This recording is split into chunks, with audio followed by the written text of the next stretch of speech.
because a lot of people are worried about market crashes, and I go down the history. It's like there's only one crash I'm worried about, and I don't see our world ever, not ever near it, but I don't see it even close. But another guest asked me if I could retire back in the U.S. I said no. Warren Buffett made a bet with these hedge funds that none of them can beat the S&P 500, which is an index fund, which I'm about to explain to you later what you should probably invest in, over a 10-year time span. Hey, my name is Ryan. I'm 34 years old and I'm on the Vaughn Friday show.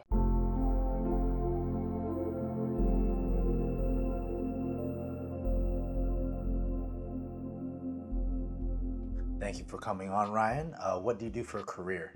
I am an actor and a model. And An actor, model. a translator and a yoga teacher and part-time all that and part-time English teacher a little bit. Well, where does most of your income come from? Acting and modeling for sure. Acting where? In Shanghai. Shanghai, like for TV or? Occasionally. I'm a freelancer, so you're always looking for the next gig. But lately it's just been with advertising stuff. Commercials. Like, products, commercials. Well, most people we have are teachers. You're quite unique. We have some engineers on the show, but most foreigners that come to Shanghai are teachers. And some people watching might want to know, like, how did you get into acting? Especially being able to fund your life acting, because there are people in LA that can't fund their life acting. They got to do other stuff. Very, very different animals, LA and Shanghai. So how did I get into it? That's a wonderful question. I was always kind of disenchanted with the 9 to 5. Okay. So I was always looking for a way out. And I'm a firm believer that if you put your mind to something, even just your thoughts, even just your desires, and you think about how it would feel to have those things, you kind of become a magnet for those things, and you get new eyes for these opportunities. So part of it was looking for these things, and part of it was it finding me. I will not underplay the element of luck. Okay, a lot of luck. But you were looking for it. It wasn't like someone knocked on your door. Hey, Ryan, I have an acting good job for you. That was the initial sort of thing. It was. Yeah, I was doing my yoga teacher training course, and I had a wonderful friend in there, and she just texted me one day. Was like, hey, my friend is a modeling agent and they're looking for a dude to do a silly video game commercial. It pays this much, are you interested? And I was like, yeah, let's give it a shot. So I rocked up there and started networking, and been a little bit over a year, less than 2 years, and yeah, it's really taken off. Amazing. Yeah. And now you're making good money, and you're able to save. Yeah, and that's why you're here to learn about investing, right? Yeah. Stop putting it under the mattress. Yeah. Do you have any? Before we start, do you have any debt?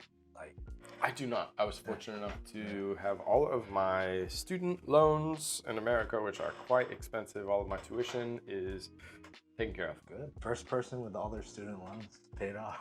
Yeah, I'm blessed. I think about it a lot, actually. So very grateful for that. Amazing. No credit card, no other personal loans. Yeah. So now all your positive above emergency fund you can invest. Yes, sir. Do you have an emergency fund? I have every renminbi I've ever saved in China. Right? Yeah. But let's say you don't get an acting job for 3 months. Could you live? Oh yeah. Okay. So you're good. You're good. We can start investing. Yeah. Let's do it. What do you know about investing? Nothing. But do you have any? Literally nothing, bro. I know nothing, but what have you heard about it, or Okay. what do you think investing is? I imagine it's putting it like yeah. I guess nothing is kind of an exaggeration. Man, when it comes to investing, like, I know that I should be putting in a savings account or something for retirement, or like something with a diversified. Big words that I'm afraid to use. So nothing, but close to nothing. Close to nothing. Yeah, but you've heard of that stuff. So savings, and you have some in savings in China, like a just regular checking bank account here. Yep. And then diversified portfolio. You heard about that. And retirement account. So do you have a retirement account back in the U.S.? I don't. You don't. You haven't opened one. It's okay. It's okay. Are you invested in anything right now, or you have absolutely? Not invested in anything, bro. No, it's okay. You don't. There's no reason to be ashamed about that. A lot of people just don't know how to start. Like, but once someone teaches them how to start, or once I start teaching people how to start, I don't see them stopping. Like, Okay, cool. I have many clients that that start and said that I'm just gonna put 100 a month, and then by the end of the year they tell me it's like I have $20,000. I put way more than 100 a month because I don't know what I used to do with this extra money I had. Yeah, it's like because people just like when they have money they just use it, you know. Right. Because but once they find out they have a opportunity to make more money with it, everything they purchase now has a dilemma. It's like, do I buy this or do I invest it for retirement? Right. Not that they will not buy. Like, do I buy lunch and eat lunch or invest it? You know, it's like you can buy lunch. You That's know, hardcore, yeah. but do I do this trip or do I invest it? Yep. Yeah.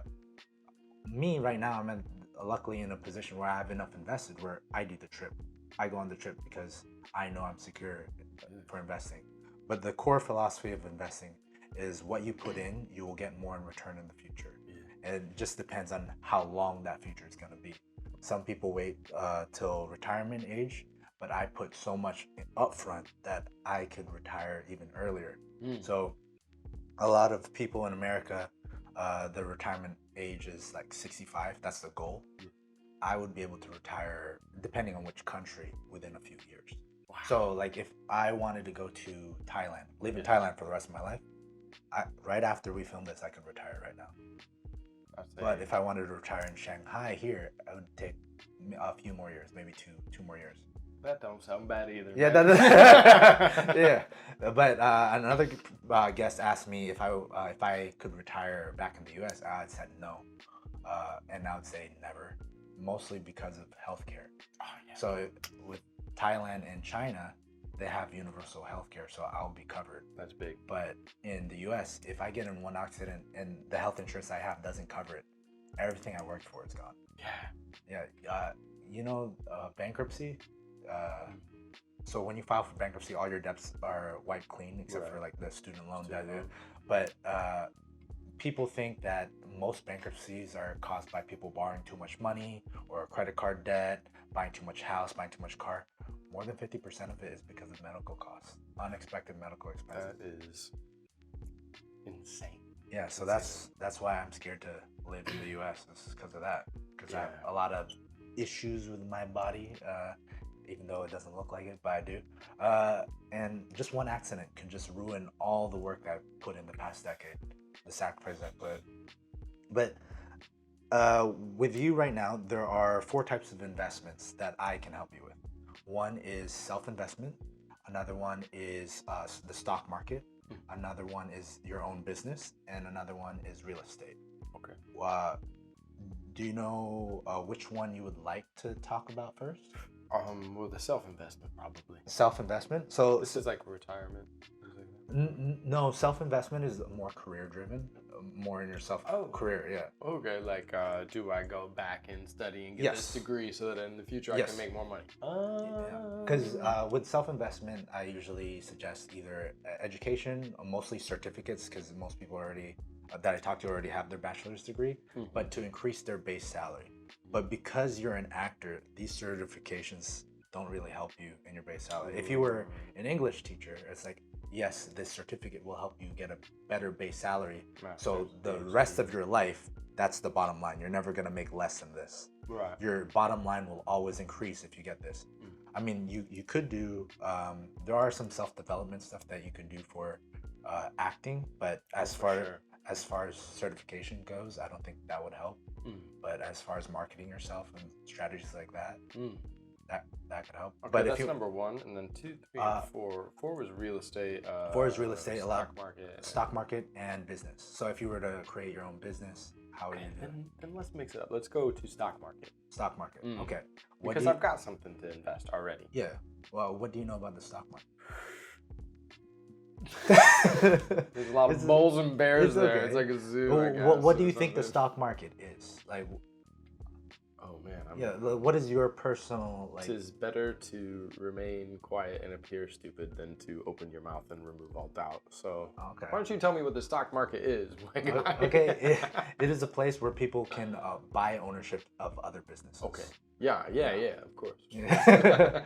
But a lot of people who aren't invested see it as a casino, and it could definitely be used as a casino where people put their life savings into something they don't understand. Yeah. So before I tell people to invest, I always say understand what you're investing in before you put money in. Okay. So I always have that emergency fund saved, and then when they invest, even though I tell them to get this fund, don't put all your money in. Put $100 or maybe less, because the most important organ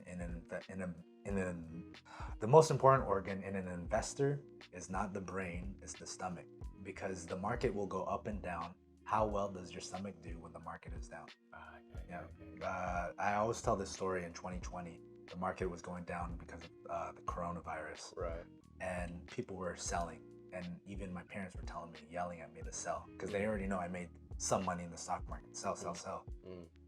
But my stomach was strong, and I knew what the stock market does when it fluctuates. I held, and that was the most, percentage-wise, not money-wise, but percentage-wise, that was my biggest gain I've ever made, and I think ever will be, because I think overall I almost tripled my money.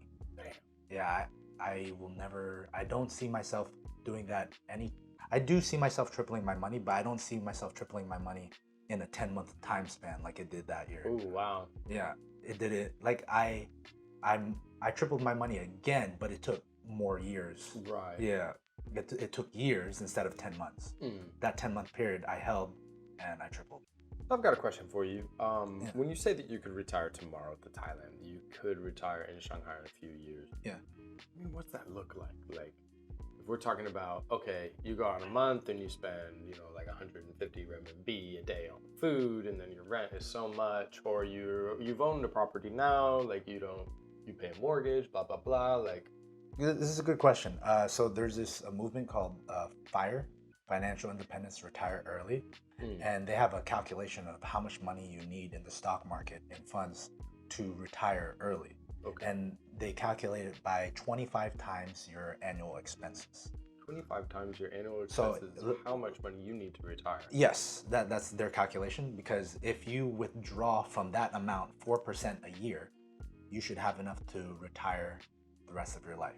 Okay. Like, it doesn't matter where you start. So if you had $1 million, your 4% would be $40,000 a year. Okay. That's what you would live off after tax.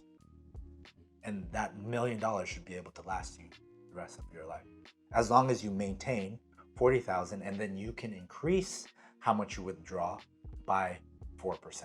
Don't increase it more. So the next year, you would withdraw 40,000, 41,000 maybe. Okay, and the next year you could increase it. But if you increase it too much, there is a possibility that you run out of money. Okay. But if you keep it at 4%, you should theoretically never run out. There's this study called the Trinity study. People always point out that's how they calculated that 25 times number. Okay. So if I were to retire in Thailand right now, I could retire with after tax, I would be spending around $36,000 a month. Oh no, not a month. $36,000 a year. Damn. $36,000 a year. If I were going to Thailand, I would just need $36,000 a year to retire. Okay. And the reason why I say a few more years to be in Shanghai, because I believe I can make it to that $1 million mark within a few years and have $40,000+ a year to retire. It wouldn't be a super lavish life. I would have a 1-bedroom apartment, but I wouldn't be working. Yeah, I wouldn't be working. That's the thing. Like, I could do whatever I want. Yes, you could. Yeah. And you could even find a source of income off that. Like, for instance, I like teaching yoga, but I lose money on teaching yoga because of opportunity costs and things like that. But, once you're retired, you can figure out a way to make that a business, or it doesn't matter. It doesn't matter, yeah. It doesn't matter. Yeah, so that's what I mean when I can retire now in Thailand. But other places, like, I would like to retire like in Japan or something, but it's gonna take me more than a few years. But I would still be able to retire before 40. And That's not bad. It's not a bad option either. not too far away, is it either? Right? It's still quite a bit away. Yeah. I'm turning 30 soon. Oh. Yeah. Oh, man, you're wise beyond your years. Yeah. You had me fooled, man. I thought you were around my age. Yeah. Not because you look that way, because I respect you. So you want to invest in the stock market. A lot of people need to open a brokerage account first. Okay. So a brokerage account is like a bank account. You put money in, and that bank account you can use to withdraw funds to pay for things. Mm-hmm. But with a brokerage account, you don't buy things like water or meals with the money in that account. The money in the account, that brokerage allows you to buy ownership of different companies. Okay. So like you want to name a company. Citgo. Cisco. Cisco. Yeah, Cisco. You want to buy Cisco. Mm. They're a publicly traded company. Mm. You look at their stock price and you have money in your account, you can buy it. Okay. Based on whatever price it is and whatever amount you have. But if it's a privately owned company, like say In-N-Out or something, you can't buy that. Okay. So it has to be publicly owned. Mm. So there's like Toyota. No, not Toyota. Toyota is Japanese, but you can buy Japanese stuff. But you can buy Ford. You can buy Coca-Cola. You can buy Apple. You can buy Microsoft. Okay. You can buy ExxonMobil if you want, like Okay. Nike. You can take apart and buy those businesses. Okay. What a lot of people ask is like, how do I know which one to buy? Like Right. which one is yeah, good? For sure. I mean, But I personally, I do single stocks, but I am heavy into the weeds and look at everything. Mhm. I think for people who aren't, I wouldn't say financially savvy, but don't like going into businesses and looking into finances because of the opportunity cost. Like, would you rather go skiing or looking into the finances? Me personally, I like looking into finances over many other things. And also, I did so much work earlier that it's now easier for me to look into Sure. it. Yeah. You know what you're looking Yeah, for. I know what I'm looking for. But I recommend people to buy funds. So Mutual funds. some people buy mutual funds, but I don't recommend mutual funds, mainly because of the cost. So there are 3 costs. It's called load and expense ratio. Now, loads, there are two loads. There's a front load, which is how much you pay to enter the investment, Okay. and there's back end load, where how much you pay when you sell the investment. Okay. They're usually 5.75%. So if you want to put $100 into an investment, you have to pay $5.75 before they start investing for you. This is each time, or this is when you shake hands? Each time you put money in. Okay.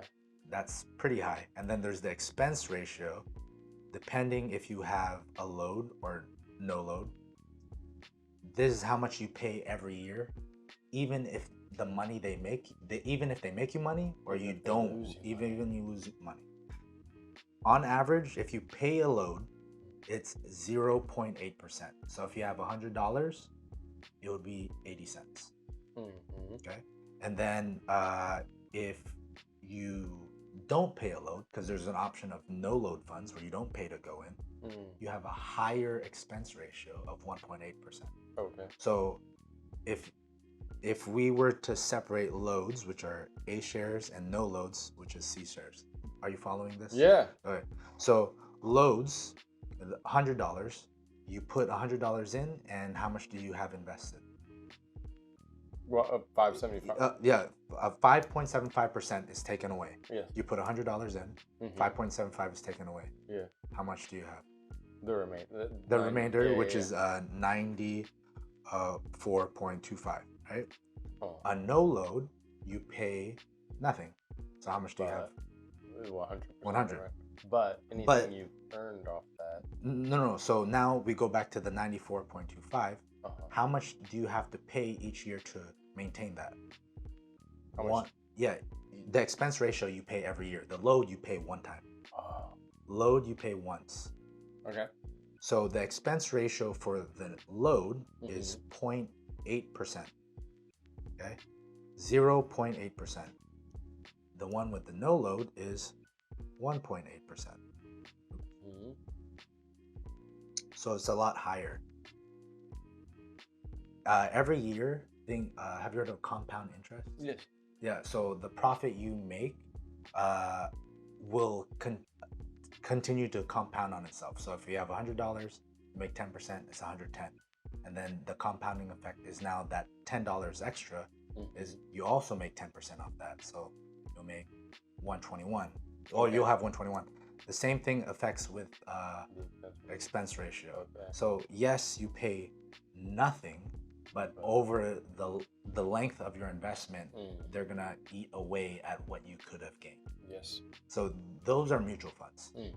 I know I explained to you the price and all that, but I was like, you don't need to do any of that. So basically, this is the service for, like, you're paying a professional, someone who does look at the loan, who looks at the Yes. the industry all day and knows things about this and makes money. If you make money, he's in your corner.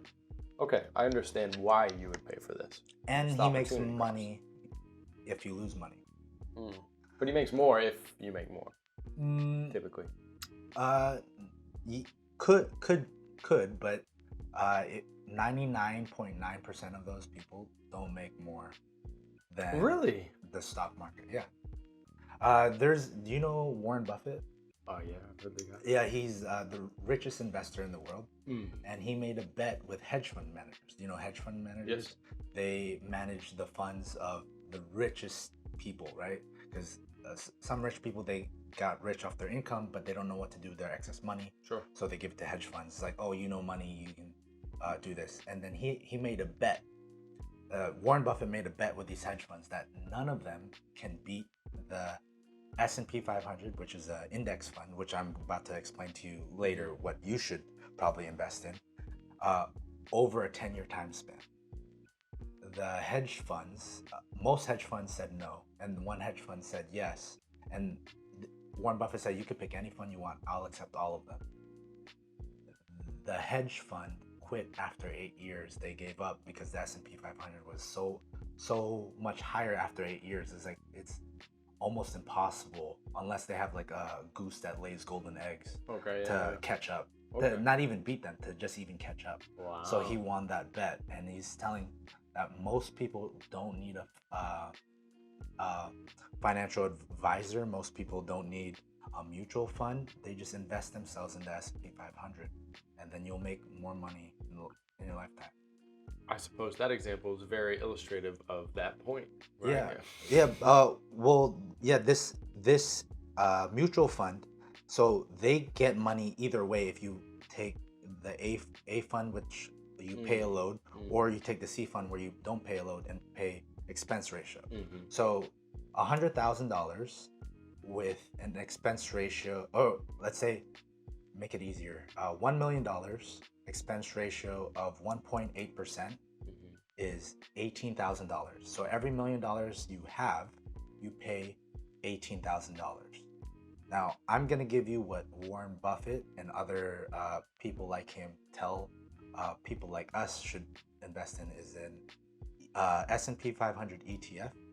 It also has an expense ratio and it has no load. Okay, no load. So you know all the money you put in is the money that's going to invest right away. Okay. Unlike those. All it has is the expense ratio. I told you the ones with no load is usually 1.8%. Guess what most index funds are? 1%. 0.04%. Well, that. So if you had $1 million and you got no load mutual fund at 1.8%, you're paying $18,000 a year. If you have an index fund like this, you're paying $400. So if you had the rest of that $17,600 to stay and be invested to make more money, over the long term, you'll make a lot more money. Yeah, you're gonna make a lot more money. So, and this doesn't require a financial advisor. You just put it in, and it's called the S&P 500 ETF. There many different versions of this, but they're all very similar to each other. Okay. And then if you open a brokerage, you're an American citizen, so all of these are accessible to you. Sometimes I have clients that aren't from America, but they want to invest, so I give them different brokerages than what I'm about to give you, because these are mostly for American citizens. So there's Vanguard, Fidelity, and Charles Schwab. Okay. Their services are very good. A lot of people our age, they do like fintech apps like Robinhood. stuff like Okay, that. I've heard Yeah. of that. But say you have a problem, like you have a problem with your bank, you call them up, and then Yeah. there's someone from another country that doesn't really can relate to your situation. And with Robinhood, you can only email them, and you have to wait for an email back. But this is your money, it's like you're kind of high stress. Like, Oh, who do yeah, I talk yeah, to? yeah, for sure. With all these companies, they have 24/7 person on the phone in America that you can talk to. Makes sense. Yeah, Okay. and then you're paying basically nothing for it because it's a part of their service for you using their service. Yeah. So So what? Before you continue, why would somebody use Robinhood or any of these other fintech ones? because most people don't know how to start investing, and Robinhood has a very good advertising. They said, "Oh, we invest. It's free. You don't have to invest." There's no expense, no load, or what? No, well, when they buy something on Robinhood, it's not that they have no load. It's that they're buying individual stocks, Okay. and there's no load for an individual stock. You just buy the stock. Mm, What I'm telling you to buy is a fund. A fund has many stocks inside. got it. So a mutual fund is a fund manager managing what stocks goes in the fund and what stocks go out. Mm. But most mutual fund managers can't beat the The S&P S&P 500, which I'm telling you that probably that's the one most people should do. If they don't want to invest in themselves, don't want to invest in their business of themselves or real estate, they want to enter the stock market, but they don't want to do a lot of research. Right. Just S&P 500. Like, it's very simple. You can leave your money in there, set it, and forget it. And it seems like if these mutual fund managers are winning, even to beat the S&P, they have to really win. Yeah, Too. they have to really win. Yeah. Oh, wow. Okay. But the thing is, most people don't know the S&P and they don't know much about finance, so they're gonna go with the mutual fund manager anyway because he's the expert, right? Yeah. Who are you gonna listen to? The expert or something you found online? Yeah. And most people don't dig into the weeds like I do. It's like, no, I think the online stuff and Warren Buffett is smarter than you. Yeah.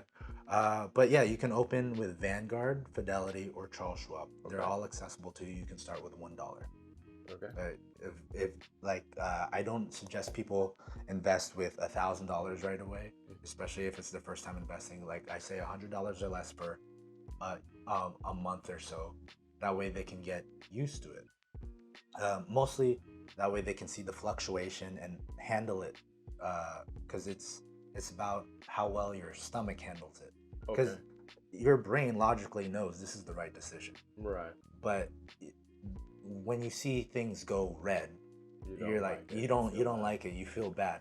So you got to be able to handle it with $100 before you put lots of more money in. Mm. Yeah. So, but I mean, like I guess the brain understands that this is the right thing to do. Mhm. Is it because the same concept as like people say progress isn't linear? You're things are improving, but day to day it might fluctuate. Yeah. But the trend Yeah, has the always trend. been that it's Yeah. raising. Okay. So the S&P 500, what it is Rotten Tomatoes, how they rate movies. S&P stands for Standard & Poor, and they're a rating company to rate businesses. And they make their own lists. Like Rotten Tomatoes, like top 100 movies of 2023. Sure. S&P 500 is top 500 companies publicly available in the US that are profitable. Okay. So there are companies that are worth a lot, like say WeWork, right? But they're not in the list because they don't make money. Uber is worth more than all the airlines combined, but they don't make money, so they're not on the list. The airline companies are on the list, even though some years they weren't profitable, but they had many years where they were profitable, so they're still on the list. Yeah. So you can think of other companies like Allbirds. Have you heard of Allbirds? I thought you might have heard of Allbirds because you're a yoga instructor. But they're this really Crack a bad joke. No. Allbirds, they're really environmental shoe brand. Okay. Made out of birds, real birds. No, not made out of real. But there was a lot of hype around them because a lot of people were buying them, and then when they went public, where you and I could buy them, their stocks just plummeted. And then because we can actually see the revenue when they're public, you have to disclose to everyone what's your revenue, how much money. Yeah, you have to show your hand. This is what our business does. And then there are a lot of other companies that when they show their hand, people find out it's like, oh, they're really full of shit, you know? Yeah, don't want to invest in it. Okay. So, but the S&P 500, the S&P, the Standard & Poor, they look at all these companies. Standard and Port. Poor, like Standard poor. and Poor. Yeah, okay, Standard and Poor. Yeah, and then so this ETF is like a basket of stocks. I keep explaining, and each stock is a company. And imagine the company as eggs. Okay, the normal eggs, they're all normal eggs to us because we can't differentiate which one is a rotten egg, which one's a regular egg where we paid fair price, and which one's the golden egg. Yes. A lot of people who buy individual stocks think they're gonna buy the golden egg. Right. This is gonna go up all the way to the moon and I'm gonna make so much money, and it turns out to be a rotten egg or just a regular egg. Or it could be a golden egg, but you have to wait a long time, but they don't know, they don't have the stomach to wait that long, or they don't even know, they're just guessing. Yeah. But if you buy the S&P 500, you guarantee Sure the golden egg is in there, but you won't get all of the golden egg because the other stuff is weighing it down, like the normal eggs. And all the rotten eggs that are in the basket, they'll be tossed out and replaced with other eggs. Okay. So the stocks at the very bottom, if they can't compete, and there's a new stock that is profitable and rising up in value, it will be replaced. All right. So, and then you're asking historical, like progress. You can look at the progress of the S&P 500, its historical progress, the past 100 years. It's always gone up, and even in a downturn, within the next 2 years, it's recovered. Okay. So there was a graph I did with another meeting where it showed like the 2020, it recovered within that year, within that 10 months, it recovered and made more. And the last time was 2008 financial crisis, housing. It crashed in 2009. It recovered by 2011. Okay. Yeah, and then since then the market has more than doubled. So if you bought at the top right before it crashed and didn't sell, you would have still doubled your money.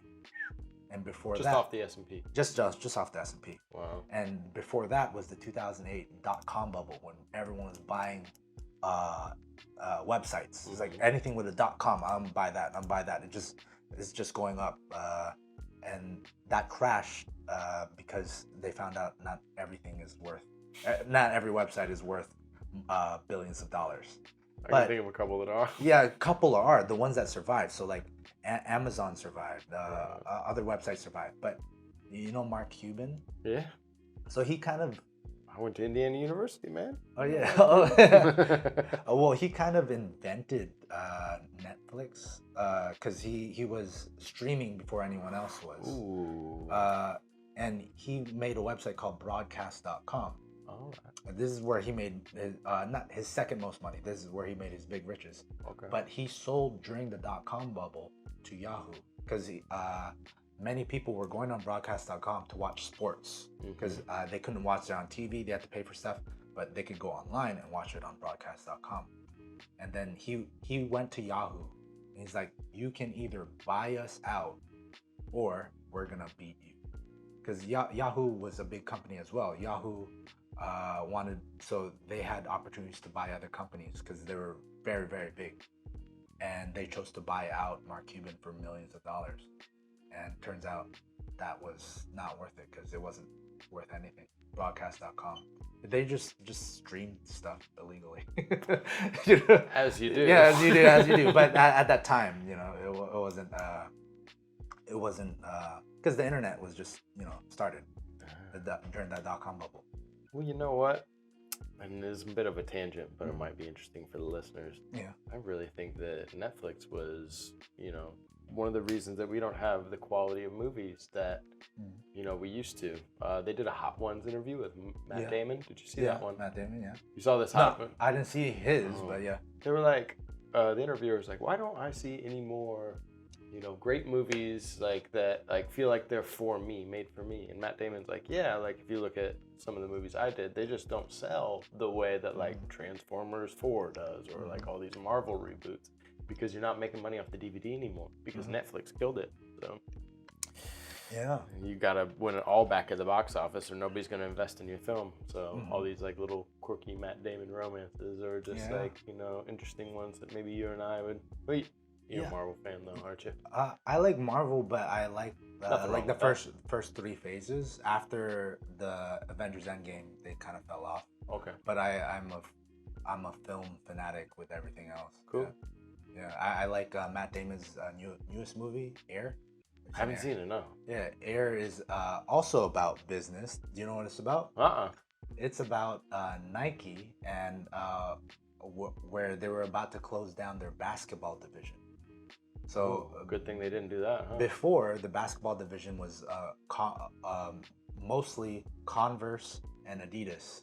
Converse was What year the biggest. was this? This was when Michael Jordan was about to be signed to the Bulls. Okay. Okay. Oh, all right. So and Nike had less than 20% of the market, and they're about to kill it that year when Michael Jordan was signed. And they had a budget for $250,000 to invest in sponsoring 3 players, for the lineup. And Matt Damon's character said, "I want to put all of it into Michael Jordan," because he's and the other people didn't believe it. It's like, what are we gonna do? Because he's just gonna wear a shoe, and Michael Jordan was very against Nike. Yeah. He's like, I will not work with Nike. He was vehemently opposed to Nike. Okay. Like he said, I will never wear Nike. Just like child labor practices, or just No, the, not like, child. swag? No, he just swag. He's like always wore Adidas. Oh, Always okay. wore Adidas. He was like, I'm gonna go Adidas all the way. When I signed, I'm gonna sign with Adidas. And then what they did is they catered to what Michael Jordan wanted, which was he wanted to promote the brand of Michael Jordan. Yeah. So they invented Air Jordan. That's how they got to Air Jordan. It's created Air Jordan. It's a really good movie, but it is made because of Netflix. Not that Netflix made it, but another streaming platform made it and invested in that project. Versus if it was in a traditional movie scenario, most movie studios wouldn't have invested in it. Oh yeah. Good point. Because there are a lot of movies that are lost because they have to fight for time slots in the box office against Transformers and Marvel. But there are a lot of indie movies that now can get funded and don't need to compete because they're competing with other streaming stuff. That's a great point. Actually, Yeah. I guess I never really thought about Yeah, that and way. Air is something you probably didn't know, but I don't know if it's Apple or Amazon. Yeah. But yeah. Yeah. And I guess, it just did open up. It didn't really necessarily get rid of a lot of things, but it just changed the face of the market. It changed the right? face of the market. The same way Robinhood changed the face with these brokerages, because Anybody can invest now. Yeah, anybody can invest. Well, anybody could invest with them before, but they made it free. So Fidelity, Vanguard, and Charles Schwab had to lower all their rates to free. Because when I started with Fidelity, every time I bought a stock, I had to pay $15 Ooh. or $15.95. Okay. So if I say I want to buy one stock today, one stock tomorrow, 15, okay. That 15, adds up. 15, yeah. So I always saved up. I was like, okay, this month I'm gonna buy 100. Yeah, 100 of this $10 stock. But now it's free, so I can just buy whenever I feel like it. All right. Yeah. Okay, so I'm going back home for Chinese New Year, Okay. and I did plan to do a couple things like renew my driver's license, maybe get a motorcycle license, lots of other fun stuff. I want to What? do that too. Motorcycle. Yeah.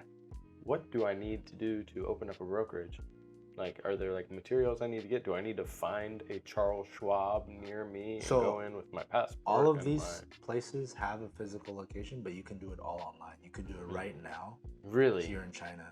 if you know your social security number Okay. and you have a bank account at home where you can transfer money into the brokerage, Okay, cool. you could do it. Yeah, All I right. could help you out and do that real quick. Alright. Yeah, it'll take 10 minutes. Wow. Yeah, it's mostly how fast you type.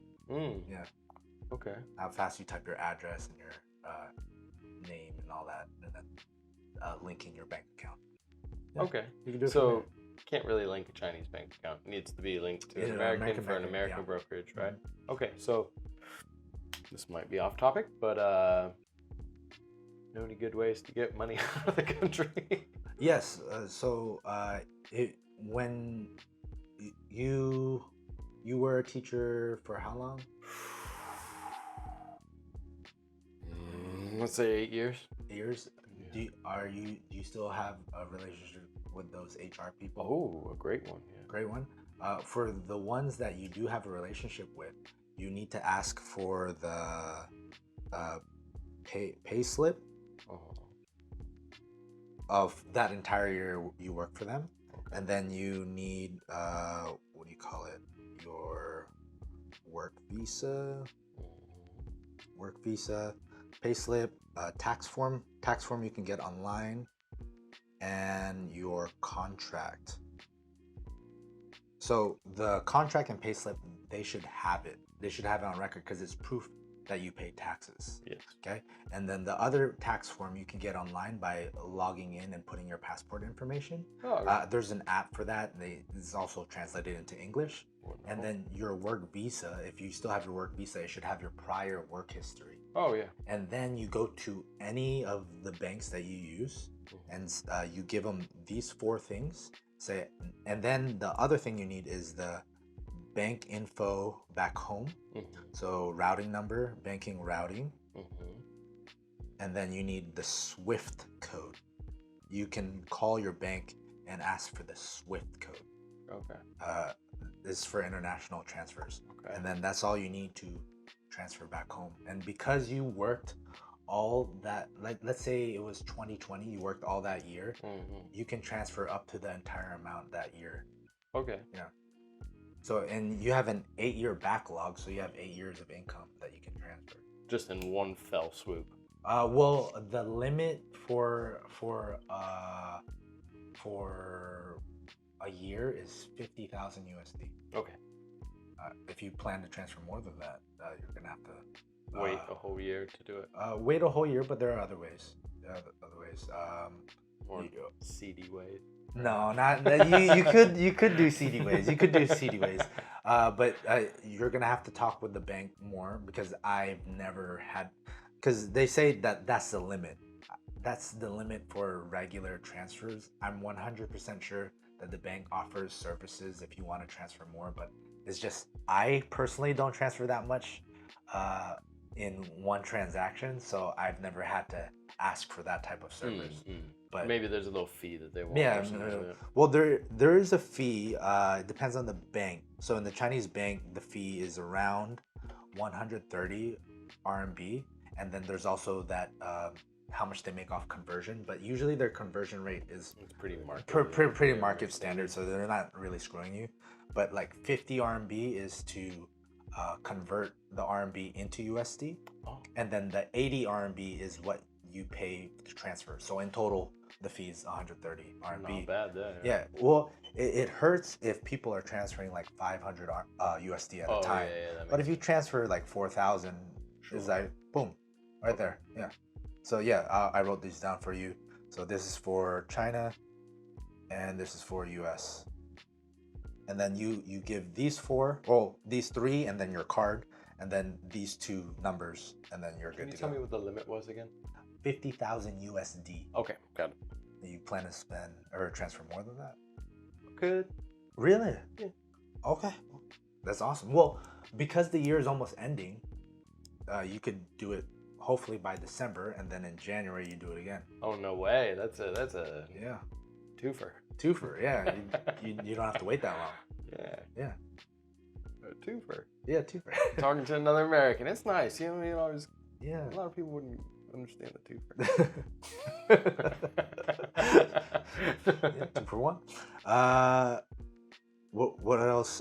Yeah, that's to transfer. And you want to open, you can open with Vanguard, Fidelity, or Charles Schwab. All right. Uh, Gun to your head, you have to pick one. Which one do you do? uh, Me, I, Three, I use Fidelity two. because that's what I started with. Okay. They both have great services. Vanguard originated the ETF, the fund I'm telling you. Oh, So they were the pioneers of it. Cool. Like how Robinhood introduced the $0 Oh, yes. dollar trades. They are the ones that introduced, even though they have the highest rate right now at 0.04, which is $400 per million, which is the highest of the three. Charles Schwab is 0.035, which is $350 per million, and Fidelity is 0.015, which I started with, which I pay $150 per million. Okay. I mean, they're effectively the same. You're just saving, if from Vanguard to Fidelity, you're saving $350, but you have $1 million. Yeah, And I was you're thinking you're kinda expected to make 100,000 that year. Like, it Yeah. seems kind of Yeah. negligible. Yeah, so I'm like, either one of those three is fine, and they have all great services. It's just at the time when I started, I had like $5,000. It's like, I want the cheapest one, but in the sure. long term, it's like, because of how low it is, it doesn't matter. But if we were talking about the expense ratios before at 1.8%, it's like, I'm looking at which one is the best. Yeah, there's a big difference there. A big difference, yeah. But yeah, you could do Fidelity, and then the Fidelity user interface is getting a lot better. They have also different types of apps now, because these are very old guard type of brokerages. They have a lot of old money, and Robinhood is a lot of new money, so people that don't have a lot of money in it. So they didn't really care about advertising to us, because like, what is he gonna put $500 in? Like, we have people's retirement and pensions in our account, Sure, like yeah, hundreds, thousands, they're millions not of worried dollars. about- They're not worried about that. But now they're kind of getting savvy, because we're in our 30s now, and it's like, oh, actually they do have money. It's like, Yeah. we want to service them so they can buy our stuff. And the reason why ETF, they offer this cheap thing, this is not their only product. They offer other products, and they're going to try to sell you those products, which is fine. You know, that's how they make their money. But they offer this just to get you in the door. This is their like trial class. Okay, yeah, it makes sense. Yeah, that's what it is. But you're like, oh, I don't know much about finance, and maybe the financial advisors are savvy enough to talk you to other stuff, which is fine. But mostly, This is a safe bet. yeah, this is a safe bet. Just stick to that, set it and forget it. And talking about diversified portfolio, the $100 you put into the S&P 500 is split amongst 500 500. 500 companies instead of like just one. Right. So if you have Nike, like we were talking about with Air, all your money is in Nike. Okay. If something happens to Nike in a downturn, that's your money going downturn. And you were asking about my retirement if I were to withdraw. If I were to withdraw 4% and Nike took like a 50% dive just 1 year, Ooh, yeah, that 4% is a lot. Not Yeah. what it was. Yeah, not where it was. It's a big chunk. And if I take that 4% at that moment, it's gonna hurt, because it hurts its growth in the rebound as well, coming back up. Versus that 500, let's say Nike doesn't do well, the other companies will help raise it up. Okay, cool. Not that every year it is positive, but over the long term it is positive. Right. Like I told you, we went over COVID, we went over the housing market, we went over the dot-com bubble, but around every 10 years something happens. Right, yeah. But it always recovers. Like if you invested at the top of the housing market crash, by now your money has doubled. If you invested at the top of the dot-com crash to now, your money has quadrupled, more than quadrupled. And that's not And that long, is it? Yeah, and you're investing at the top right before the crash. Right. If you invested at the bottom of the crash, you made even more money. That's right. Yeah, and you kept it there. But that's the belief that the top 500 companies like Apple, Amazon, Tesla, Microsoft, Pepsi, Coca-Cola, ExxonMobil, Ford, all these companies, that means you expect them to make more money in the future. If you think that those companies aren't greedy enough, Bank of America, Wells Fargo, Chase, you think they're not greedy enough to make more money in the future, then don't invest in it, you know? Sure, but I think that greed is a bottomless well, right? I mean, Uh, I think we've seen, yeah. especially the history of Coca-Cola, and like Hmm. they're pretty savage, man. They're Yeah. pretty. Yeah, they're pretty savage, and the thing is, if you think that savagery is not gonna get them to make more money, then don't invest with them. But those companies individually might not make more than 10%. Sure. So that's why you stick with the fund, which Got 500 of them. yeah, 500 of them, where the top ones will raise the bottom ones. Okay. Yeah. Yeah. Safe bet. Safe bet. Yeah, S&P. you're buying America's top 500 profitable company. Yeah. You're buying America. You're believing American workers, American entrepreneurs are going to continue. Brother. Yeah, it's like, yeah, FedEx, American Airlines, all of them are going to keep making money. Hey, man. Yeah. Because a lot of people are worried about market crashes, and I go down the history. It's like there's only one crash I'm worried about, and I don't see our world ever, not ever near it, but I don't see it even close. Because we need to sell. All this stuff is crashing. The world's going to end. I saw pictures of a real stock market crash in the 20s called the Great Depression. People were selling their cars for bread. I was like, when we're in that stage, okay, maybe I'll panic, Yeah. But no one is selling their cars for bread right now. Right. Not even close. Right. There are people suffering, yes, I admit that, but we're not in a stage where everything's going down. Right. Yeah. The future is not. Yeah. Like there are dark stuff ahead, but it's not. I would say the future, I think, is brighter than people think of it. Yeah. Okay, that's reassuring. Yeah. Like 10 years ago versus now, it's probably better now. Okay. Yeah. I mean, not in all parts of the world, but Right. Yeah. But in general, yeah, it's better now. Okay. Well, I think I got the idea of what I'm gonna do when I go home. Let's open up a brokerage account and put some money in the S&P 500. Yeah, so I'll write down for Vanguard.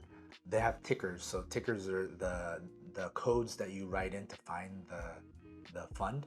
For Vanguard is VOO. Fidelity is FXAIX. And Charles Schwab is, I forgot off the top of my head. But Okay. you just type that in. Like if you want to buy Apple, you just want to buy the Apple stock, you put AAPL. Okay. That's what you would buy. If you want to buy, let's say, Coca-Cola, you put KO. Okay. Yeah. And then that's how you find it. Because if you type the company, you'll just get news of the company. But you're just like, where do I buy it? Where do I buy it? You have to type the ticker. And then it'll give you a buy or sell option. Okay. Yeah. So that's your investment goals to start. I showed you how to get there. Let's just end this off, that way I don't break your head, Sure. Yeah. Yeah. Or do you have any other questions? Yeah. Yeah. So you said you like to look at the investments. You like to look at the stocks. You like to do that. Have you beat the S&P 500? Yes. Really? Yeah, I have. The last 6 years. I can show you in mine. So 6 years in a row. six years. So in a you're row. in the upper 0.1 percentile. Well, the thing is, Or that's just the mutual. fund people. that's the mutual fund people. There are many other people that also beat it, but the thing is, I can't guarantee it. Like I can't guarantee I'm gonna beat the S&P 500 for a long time. I'm just trying to see if these 10 years, if I can consistently do it. Yeah. If I can't, I'm gonna go to this. Right. And I have enough money to where I was like, oh, let's see. And my average right now is 47%. More than the S&P. No, 37% more. Oh wow. So 40%, yeah. My best year was 2020 during the stock market when I didn't When sell. you held. When I held, I almost tripled my money. I made 187%. Yeah. But some years, like last year, I did well, but it was almost flat. Like I think I did beat the S&P 500, but it wasn't. It was by like 0.5% maybe. And how much time would you say you were spending in the research and the sweating? Like every day. It was like every day. But it wasn't like I need to study. It's like I loved it. Like I was like, oh my Cool. goodness. Because people look at it and it's like I want my money to go up. I looked at it as like I'm buying a company. Now I'm part owner of this company. Oh yeah, So it's yeah, like, yeah. oh, yeah. So, Yeah, that's how I looked at it, or Okay. that's how I still look at it. It's like because it really is. I'm yeah, buying that's essentially ownership. what Yeah, a stock is. yeah, Right? that's essentially what stock is, part ownership. So when I buy it, I feel like, yep, I own this company now. Oh, I'm yeah. the owner. Yeah, CEO. He's working for me. That's a, but most people don't view it like that and really even have a hard time looking at their own bank account, right? Right. I just stopped looking at my bank account 3 months ago.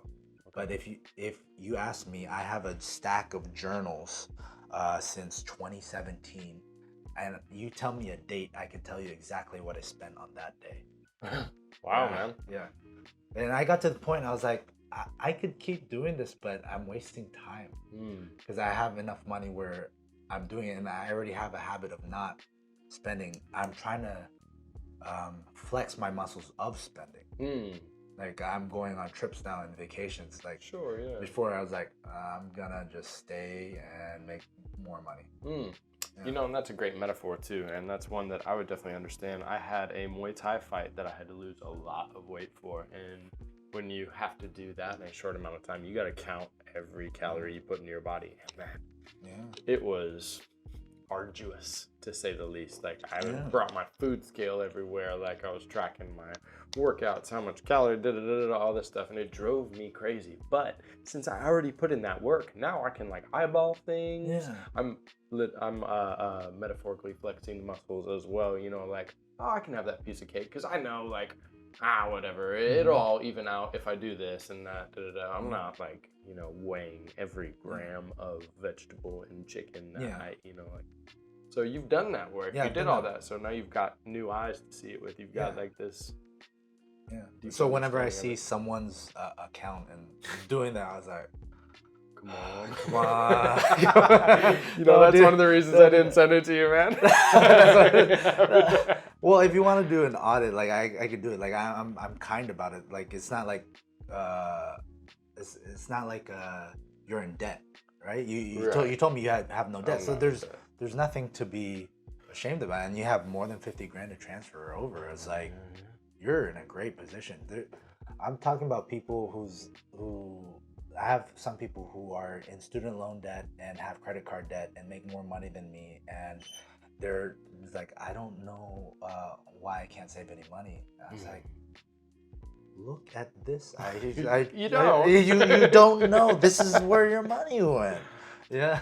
It's like, and they just keep making more money, but the more money they make, they just spend more. The more they spend, yeah. But yeah, so let's end this off. right, brother. Wait, do you have any other questions? I got a lot to chew on, man. I got a lot to think about. So. Yeah, that's what I was saying. So I asked you 3 questions before to think about. First one, Yes. what is your biggest financial win? Like, what did you do financially? Like, that was the best decision. Man, I think it was definitely moving to China. I mean, this is like a larger, more general one. Yeah. It wouldn't be like a specific gig I got that paid really well. But in general, The largest win would be moving to China because I really think it I've always been decent at saving money and not splurging and thinking about that, just the way I was raised and stuff like that. But yeah, I think that it really separated me from any kind of safety net. I could always, call mom and say I need it, but I never did because it forced me to be responsible. So it forced me to always look at the bank account, always consider what I'm. I haven't invested, but I've not been an idiot. Yeah. With spending. So maybe that was the biggest. Yeah, it made you feel like a real adult. Like I remember, because I've been out of the house since I was 18 now, and it's like, or 20 or 19. I forgot when. Yeah, it's been over a decade now. But it just and when you succeed, you feel even better. It's like I didn't have to rely on anyone. Yeah, I'm a big boy now. I'm a big boy. Big boy. And then, so what was your biggest money mistake? Like, Biggest money mistake. I think my biggest money mistake is, I wouldn't really count a lot of these things as mistakes because, like I said, I'm quite keenly aware of how much I'm spending. Like I said, I'm really lacking in the investment department. Yeah. Like that is the answer to the next question. What Yeah. would I tell my 20-year-old self? But my biggest money loss would probably just be like death by a million small cuts. Like, oh, I'll just get another coffee. Why not? It's only 20 RMB, but I do that 3 times a day every single month of my entire life. Or like, like, oh, I'll just get that. Like, if you look at it, you zoom out a bit, like that's a chunk of change, you know. So yeah, maybe death by 1,000 small cuts. I've not like bought the newest, sickest guitar that costs like, $5,000 US. Like I would never allow myself to do something like that. But like I would nickel and dime all over the place, all over. Yeah. Yeah, well, some people like it was like their rent, like they paid too much apartment for like what they needed. Oh, okay. And some people it's like it's just you can't quantify it. It's just opportunity. Like I didn't take the job. I probably should have. Okay. Or some people's like I should have invested earlier. Now that I know this, because me when I found out when I was 25, 26. I was like, I should have invested earlier, but I had no idea. I just had money accumulated, and it's like I didn't know what to do with it. And I'm like you, penny pincher, and I just Googled like finance books. I didn't say finance blogs or anything, finance books, and that's how I started my financial journey. Man. Yeah, I've definitely been called like a miser. Yes, like a penny pincher for sure. Yeah. But also, I think it's like your mentality. Like, is it a loss? Yeah. Like, it's a loss, but retrospect, hindsight is always 20/20. Yeah. And like we said with jiu-jitsu, the best time to start jiu-jitsu is when you can walk. Second best time is right now, today. Yeah. So like I'm thinking about my biggest loss today, and I could give you a million answers, but. It's also, if you frame this, man, it's a win. I feel great that I came on here and you told me this. I have a game plan. Now I'm going to go back and I'm going to open up a brokerage. I know what that is now. Yeah. And I know what I'm going to invest in. And now the only thing I got to figure out is how much to invest. So I would say start small. That way you can, because you'll always have access to the account back here. You can look up online, and then when you want to put more in, put more in. Cool. Like it's not like you have to be in the US to invest it. Your money just has to be inside the brokerage. Sure. Yeah. And then last one, if you could tell your 20-year-old self, what would you tell him?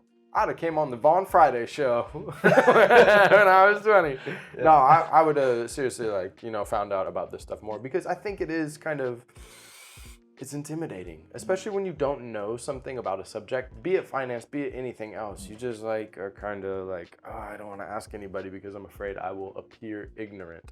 But, that's the ego. And if you can get past that, you can do anything and you can become so much more than you are. So thanks for having me, man. Thank you, Ryan, for coming on the show and sharing your situation. I'm pretty sure many people are in the same boat or similar boat, and learned a lot from this. We're good. Thank you, Jorge. Okay. Yeah. Bye. Bye.